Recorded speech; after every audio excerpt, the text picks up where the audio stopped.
matagutlo, matagadlaw. Adunay mga panghitabo didto sa kauluhan. Panghitabo sa gawa sa atong nasod ug adunay mga panghitabo dinhi sa atong dapit. Mga panghitabo nga mao'y makapaikag sa katawhan nga mabinantayon sa lakat ug dagan sa panahon karon. Itanyag ning istasyon DXSR ang 7 o'clock Breakfast News.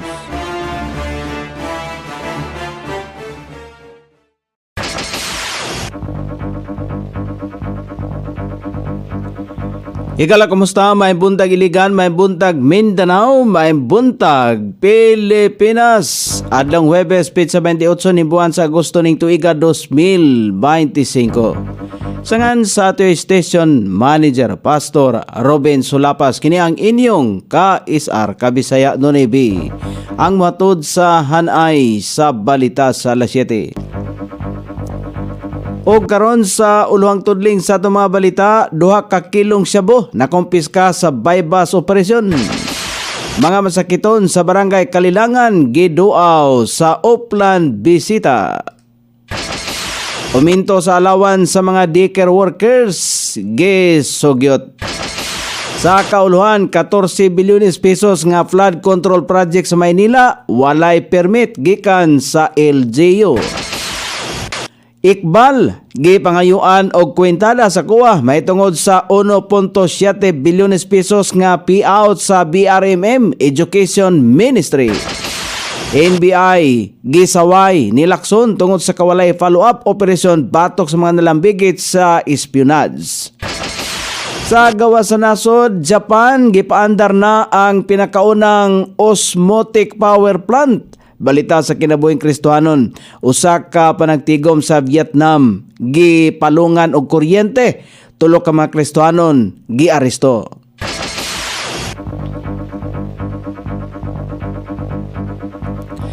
Kini ang uluhang tudling sa ato mga balita nga dalit kanato ning istasyon. DXSR 106.7 sa inyong FM dial. Ang bugtong radyo sa dakbayan siligan nga nagsibiya sa balang kasulatan, pinasubay sa inspired and preserved. Not simply dictated King James Version sa Anchor Broadcasting Corporation. O karon sa kompleto nga detalye, nakumpiska sa Philippine Drug Enforcement Agency Region 9 o Region 10 sa bypass operation DNG bana-bana nga 2 ka kilo sa gituang shabu ang napalit. Gipahigayon ang operasyon sa mga otoridad sa nakalabayng adlaw dito sa Barangay Tubod ang mark money mi kantidad og 1.5 milyones pesos. Nasikop si alias Salik, samtang adunay nakuhang 2 ka dagkong pakete sa gituang shabu ang nakuha usab sa balay sa kauban nining si alias Michael sa balay nini sa Zone 6 Barangay Bagong Silang, sakop ning Dakbayan sa Iligan.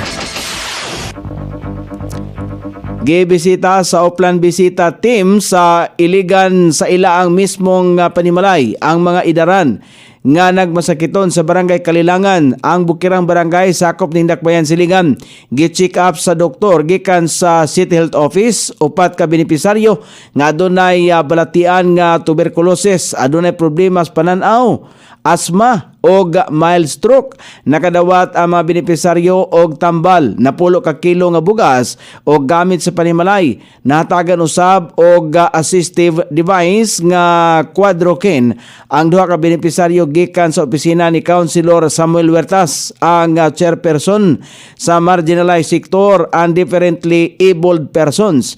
Ang Upland Bisita namugna sa inisyatiba ni Mayor Frederick Siao nga nagtumong sa paghatag og serbisyo medikal ngadto sa mga walay igong kapasidad nga makapatsik up sa doktor. Galibot kini sa 44 ka kabaranggayan sakop din Dakbayan sa Iligan.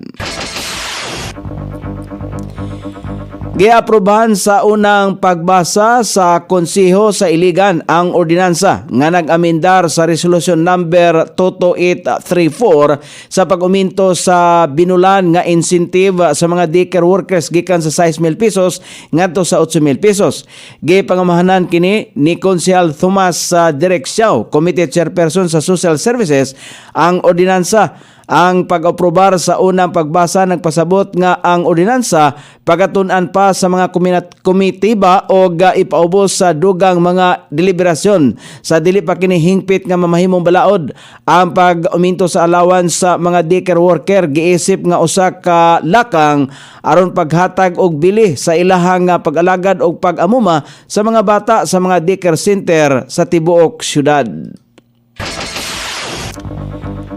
O karon sa balita sa kauluhan, gibulgar sa kasamtang mayor sa Maynila nga ang mga flood control project sa lugar ang walay permit gikan sa lokal nga kagamhanan. Sumala pa kang Manila Mayor Francisco Isko Moreno Domagoso ang bilyones pesos nga kantidad sa mga proyektong natapos na o gilusad ang kapakyasan nga sundon ang patakaran sa syudad. Busa kini ang gibulgar sa gipahigayong pulong balitaan dihang madiskubrihan nga wala sumala pa nagbayad o contractor's tax regulatory fees nga makakuha sa insaktong permit. Busa gisiguro sa nasing mayor nga ilaha kining pag-imbestigahan dungan sa pag-imbestigar usab sa presidente kabahin sa isyu sa flood control project sa nasod. Iyang gisaysay nga ang mga proyektong nadiskubrihan nga walay permit mao ang gikan pa niadtong 2022 hangtod sa kasamtangang tuig. Sugod sa unang distrito gipondohan kini og kapin 3.4 bilyones pesos. Ang ikaduhang distrito 2 bilyones pesos. Ang ikatulong distrito ana sa Dulan 4 bilyones pesos. Kapin sa tagsa ka bilyon ka pesos ang ikaupat o ikalimang distrito. 2 bilyones pesos usab ang ikaunom nga distrito. Bisan pa man nga gipondohan kini og kapin 14 bilyones pesos nga kantidad ang mga proyekto. Sumala pa niya ay dili kini epektibo tungod kay grabe paghapon ang pagbaha nga nasinati sa lugar. Samtang gipasakahan usab sa mayor ang usa ka kontraktor tungod sa illegal ni ining demolisyon sa usa ka sports complex sa syudad. Sumala pa niya ay wala gihapon kini permit og napakyas kini nga sundon ang tukmang proseso sa lokal nga kagamhanan sa Maynila. Giimbestigahan karon sa Commission on Audit ang Ministry of Basic Higher and Technical Education sa Bangsamoro Autonomous Region in Muslim Mindanao. Human nga misobra ang taho nga nagpagawas kini og 1.77 bilyones pesos sulod lamang sa usa ka adlaw sa ilalom sa pagdumala ni Minister Mohaner Iqbal. Aduna sumala pay payout nga halos 2 ka bilyones pesos niadtong Marso 7 ning tuiga nga nakagahin alang sa learners o teachers kits. Apan na sumala pa sa migawas nga reklamo wala kini miagi sa pakisusi og pagpirma sa Finance Division. Usa ka paagi aron masiguro ang legalidad o pagsunod sa naasoy nga budget sa mga balaod sa gobyerno. Adunay mga tsiki usab sumala pang direktang gihatag sa pipila ka mga ginsakupan lakip na ang cashier nga walay tukmang oversight. Kumpirmado ni COA Chairman Gamalil Cordoba nga ipailalom na sa special audit ang hiskutanan. Sa usa ka sulatan niadtong Agosto 11 nga gipadala ni Cordoba ngadto kang BRMM Chief Minister Abdul Rauf Makakwa, gisulti nini nga ang reklamo batok ang Iqbal ang nanginahanglan og pagpahigayon og usa ka special audit human ang nahaunang pagsusi sa mga buhatan sa COA. Dugang paniya nga namugna na ang audit team ang ahensya aron susihon ang mga transaksyon. Kalabot ini mihangyo si Cordoba og suporta gikan ka Makakwa alang sa kinatibuk ang proseso sa investigasyon.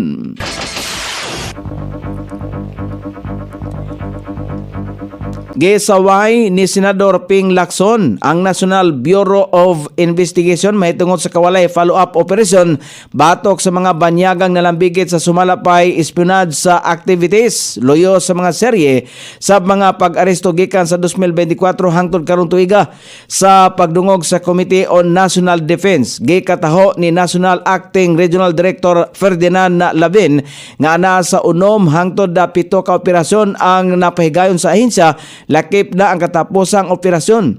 nga wala pa ang midterm election kung asa naaktuhan ang usa ka Chinese national nga nigamit og IMSI catcher, usa ka teknolohiyang gamiton aron makasagap og komunikasyon sa mga naasoyng operasyon. 19 ka mga individual, sumala pa ang nalambigit sa pagpangispiya ang ilang nasikop. Lakip nini ang 13 ka mga Chinese nationals, 5 ka Pilipino ug 1 ka Cambodian. Pagpatinaw pa ni Labin, ang 5 ka Pilipinong nasikop tungod sa pagsupak sa Commonwealth Act number 616 ang nahimong mga guide driver nga gigamit nga kasangkapan alang sa illegal nga surveillance. Yatagan og katinawan ni Lacson nga dili angayang mahuman lamang sa pag-aresto ang paggukod sa mga nalambigit sa espiya tungod kay kini mao ang usa ka dili ordinaryong krimen nga nanginhanglan og padayon nga mga operasyon. Dili kini sama sa kasagarang kasong kriminal nga natapos sa pagpasaka o pagpabilanggo sa akusado. Samtang ipatinaw ni Labin nga ang ila ang mga follow-up operations ang gipahigayon sa pamaagi sa digital o electronic surveillance. O karon sa balita sa gawas sa nasod, gisugda na karong bulana ang pagpaandar sa pinakaunang osmotic power plant sa nasod sa Japan. Ang naasong power plant nga maghimo og kuryente pinagi sa salt o freshwater concentration. Sumala pa sa Fukuoka Water Works Agency nga ang nasong power plant usa ka renewable energy source nga walay dala nga carbon dioxide. Ang nasong power plant maghimo og kuryente pinagi sa proseso nga salinity gradient power diin ang permeable membrane sa treated water sa sewerage ibutang ang fresh water sa concentrated seawater samtang nahitabo sa osmosis. Gikataho sa mga eksperto nga makahimo ang nasing power plant og 880,000 ka kilowatt per hour nga kuryente matag tuig. O karon sa balita sa kinabuhing Kristohanon, giputol sa mga opisyales sa usa ka baryo sa nasod sa Vietnam ang panagtigom sa mga Kristohanon hinungdan sa pagkaundang sa panimbahon. Samtang nahitabo kini giaresto sa mga opisyales sa baryo ang tulo ka mga Kristohanon apil ang nanag-iyas panimalay nga gihimo ang panagtigom. Tungod niini nagpahigayon og live stream ang ubang mga Kristohanon aron ipakita ang tinuod nga hitabo sa pagkaaresto. Walay rason nga gihatag ang mga opisyalis sa nasoy nga panghitabo o sa ilahang gibuhat pag-aresto sa tulo ka Kristohanon. O karon sa kahimtang sa pagbanabana sa dagan sa panahon, padayong gibantayan sa Pag-asa ang low pressure area nga nakinimutang sa 435 kilometros sa kasagpang bahin sa Cavite City, Cavite. Samtang ang hanging habagat pareho makaapektar sa Luzon, Visayas ug dinhi sa Mindanao, ang Ilocos Region, Cordillera Administrative Region, Zambales, Bataan, Tarlac, Pampanga, Isabela, Quirino, Nueva Vizcaya, Visayas, Mimaropa, Bicol Region, Zamboanga Peninsula, Northern Mindanao, Caraga, Quezon, Metro Manila ug ang ubang bahin sa Luzon.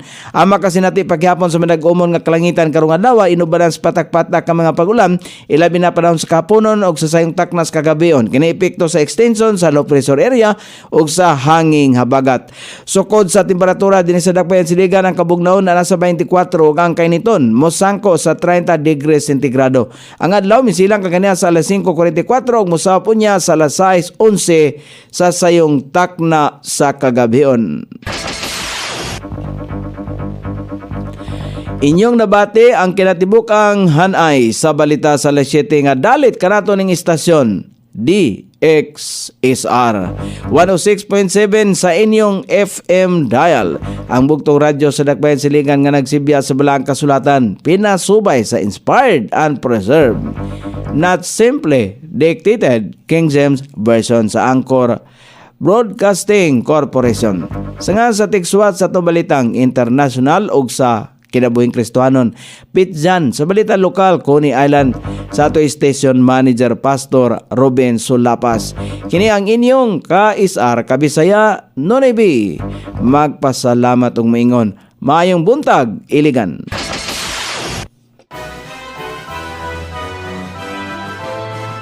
Inyong nabati ang 7 o'clock Breakfast News.